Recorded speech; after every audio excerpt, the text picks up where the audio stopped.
Cameroun, de concert avec la communauté internationale, célèbre la 28e édition de la Journée internationale des personnes âgées, dont le thème porte cette année sur célébrer les plus âgés défenseurs des droits de l'homme.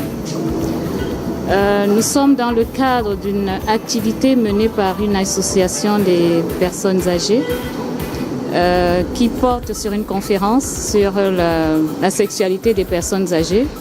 Le choix de ce thème, c'est pour démystifier l'acte sexuel. Parce que la vie d'un couple ne doit pas être axée sur l'acte sexuel. Je crois que l'acte sexuel doit être un plaisir partagé et non pas un plaisir de désir d'un homme ou bien d'un conjoint qui veut satisfaire ses désirs. Voilà pourquoi ce thème a été choisi pour démystifier le sexe. Nous avons invité des spécialistes, gynécologues, psychiatres et psychologues. Et il y a également un travailleur social pour qu'ensemble nous puissions faire le tour de la question et surtout que ça cesse d'être un tabou. Nous avons voulu, au travers de notre accompagnement ce jour, leur montrer que tout est possible, qu'il est possible d'avoir, malgré le processus de vieillissement, une sexualité épanouie.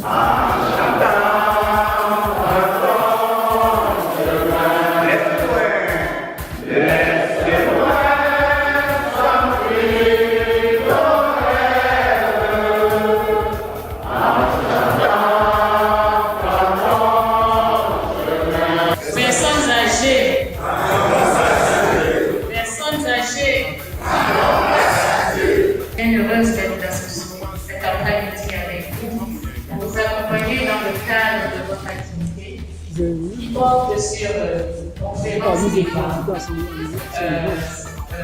dans le thème est la sexualité des personnes âgées. C'est un thème d'une importance à ne plus démontrer, ce qui justifie que vous soyez là vous-même nombreux. Et nous avons pris la peine de solliciter des experts dans la question pour vous accompagner. Vous les rencontrez tous les jours. Ils ont certainement de nombreuses choses à nous dire. Ils vont nous étudier. Je remercie les affaires sociales d'avoir accepté de nous aider à la recherche des médecins qui vont nous parler d'un problème tabou. Peut-être qu'ils vont nous en parler scientifiquement, mais je pense que nous aussi, nous allons leur donner certaines informations car ils ignorent la personne âgée. Lorsqu'on dit sexualité des personnes âgées, le terme tout simplement âgé semble renvoyer à une sorte d'étape de péremption. C'est fini, c'est alargué, et puis voilà les vieux meubles. On ne voit plus encore, on verra ça un peu dans le déroulement. Mais je tiens à préciser quelque chose qui est beau. En ce qui concerne, n'est-ce pas, l'état des lieux, on se rend compte que l'être humain vit de plus en plus longtemps. Du fait des progrès, n'est-ce pas, de la science en général, de la médecine en particulier. Et qu'est-ce qu'on constate par la suite? Maintenant qu'il est âgé, qu'en est-il dans notre sexualité? Est-ce un vieux meuble qu'on range quelque part à une vieille Mercedes qu'on va abandonner dans le garage du coin? Est-ce que quand les portes de place, ils se souviennent que c'est déjà une Mercedes, on va voir dans le détail. Parce qu'il y a tellement de commerces dessus, il y en a qui trouvent que désormais, non, ça sert tout simplement à faire pipi. La femme va trouver que même quand l'homme semble la regarder, quand elle s'appelle même 25 ans, elle a toujours de lui rappeler que les enfants sont les pays sont et non pas s'occuper d'autres choses. Dans le cœur de sexe du partage. Alors, à 60 ans, toutes les études montrent qu'il y a quand même que la charpente commence un tout petit peu peut prendre une pause. Avant 60 ans, il n'y a pas de souci. Et après 60 ans, on commence à voir, n'est-ce pas, quelques petites préoccupations diabétiques. Alors, dans le même ordre, on se rend compte que chez les personnes âgées, il y a une baisse, n'est-ce pas, du désir sexuel, mais c'est à relativiser. C'est pas assez évident. Tous les travaux qui sont faits là-dessus manquent vraiment de grand niveau scientifique pour pouvoir l'affirmer. Et comme je disais tantôt, le corps des cultures et des traditions, ça reste dans le cerveau, comme on a dit, dans ces choses-là, c'est pour la finesse, compréhension. Quand bien même on importe ça, il y a une né. En fait, tout tient encore de ça, la route. Et surtout pour les couples où du jour au lendemain, il y a un partenaire qui décède. Le poids de tradition étant souvent pas évident, surtout pour les femmes. On doit assurer une suppléance. On a pour faire de la passer comme celle qui a éventuellement poussé. Monsieur le cimetière pour rester jouer les heures heureuses dans ce corps qui réclame. Sauf que, comme je le disais, je vais cesser de le répéter, la vieillesse a une incidence.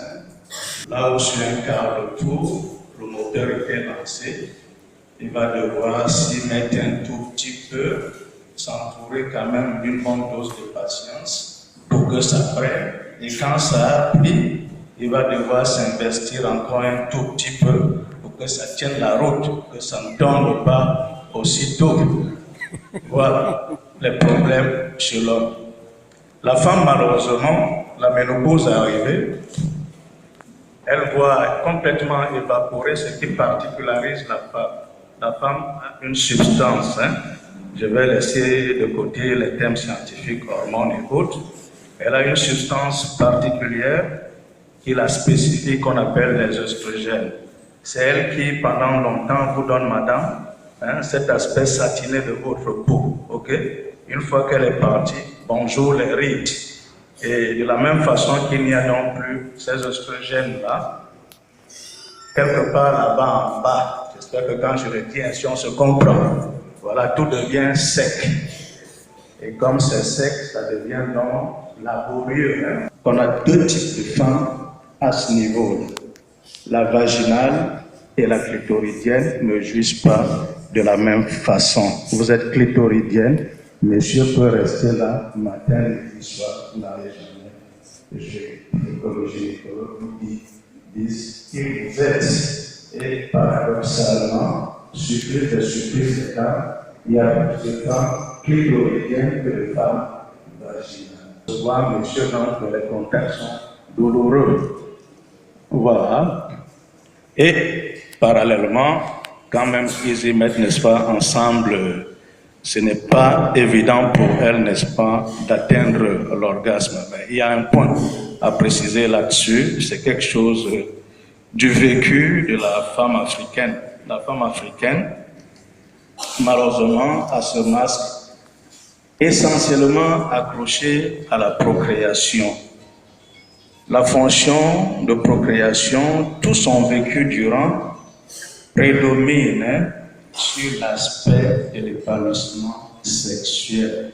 Au point où il y en a qui vieillissent ainsi, sans malheureusement avoir goûté les délices, n'est-ce pas, de l'orgasme. L'amour n'a point d'âge, il est toujours naissant. Un exemple, à 75 ans en Europe, regardez, 62% d'hommes en Europe n'ont pas une vie sexuelle accidentelle. Ils l'ont effective à 75 ans. 43% de femmes affirment tenir encore la route. Encore que si on enlève la pudeur qui va avec, il retrouverait pas loin de 50%. Cela dit, c'est mon mot de la fin, je chute par là, diapo. Aller donc au boulot dans un calmement calmé, bonne détente intime, à vous la vie, je vous remercie. Est-ce que du fait de ce processus de vieillissement, on se pose la question, on a le droit de se poser la question de savoir qu'en est-il de sa sexualité? Est-elle limitée dans le temps? La personne âgée deviendrait-elle par conséquent abstinente? Nous sommes également, on ploie également sur le poids des traditions, des cultures, qui enferment surtout la femme dans ces tabous. Et à la limite, lorsqu'elle viendrait même à être veuve, il y a cette peur, cette crainte de pouvoir, vous avez parlé de suppléance. Certaines femmes qui disent qu'une longue absence des activités sexuelles font en sorte que la femme tombe malade. Alors, je demande souvent quel est le nom de cette maladie. Je passe pour la deuxième préoccupation. Vous avez dit tout à l'heure que le retard du démarrage de l'homme, parfois ça provient du cancer. Non. Diabète, hypertension et autres. J'ai dû comprendre aussi cancer, excusez-moi. En dehors de cela, scientifiquement, est-ce que l'alcool peut jouer un rôle quand on boit excessivement? Est-ce que ça peut déranger le démarrage? Alcool, en français facile, est terre à terre. L'alcool abîme vos nerfs. Comme l'alcool abîme vos nerfs, votre moteur démarre par l'action des nerfs. Comme les nerfs sont abîmés par l'alcool, je pense que j'ai répondu à la question. Grâce, ne les prenez pas. Ces produits interfèrent avec votre fonction cardiaque. Et comme vous ne connaissez pas quel est l'état de votre cœur, la suite c'est dans les auberges. Je pense que vous êtes au courant. Malgré les tabous qui entourent le mot sexualité en Afrique, l'équivoque doit être levé. Chaque fois qu'on entend sexuel, on voit le baba. On oublie que la sexualité a plein d'autres petites choses avant d'arriver au baba.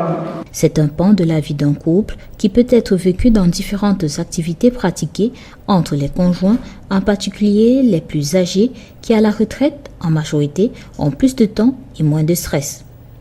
Autre barrière à lever, celui de l'âge qui peut être un frein à l'épanouissement d'une vie sexuelle. Avec l'âge, l'érection est moins florissante et la lubrification vaginale diminue. Ici, l'accompagnement par des spécialistes doit être choisi. À 75 ans en Europe, regardez, 69% d'hommes en Europe n'ont pas une vie sexuelle accidentelle. Ils l'ont effective à 75 ans. 43% de femmes affirment un délire encore la route. Encore que si on enlève la pudeur qui va avec, il retrouverait pas loin de 50%. Et non des recommandations de proches qui trop souvent nuisent à la santé. L'alcool abîme vos nerfs. Comme l'alcool abîme vos nerfs, votre moteur démarre par l'action des nerfs. Comme les nerfs sont abîmés par l'alcool,